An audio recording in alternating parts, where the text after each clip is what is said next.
কেন ঝড়ের হাত থেকে বাঁচা যাবে না? ঝুড়িগুলো আঁকড়ে দাঁড়িয়ে থাকতে হবে। গাছ ভেঙে মাথায় পড়ে গেলে? বটগাছ চট করে পড়ে না। আর কি করবি বল, ভিজেই তো কিছুটা যাব। আজ না এলেই ভালো হতো, মা খুব চিন্তা করবে। আমার বাড়ি ফাঁকা, দাদা ভাই শহরে থাকে, একাই থাকি। ভয় করে না? ভয় কিসে, আমি তো আছি। ভূতের কথা বলছিস?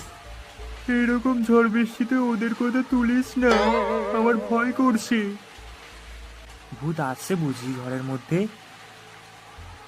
আর কি, এই মাছ আর এই বট গাছ, শুনেছি মেছো ভূত নিতে আসে।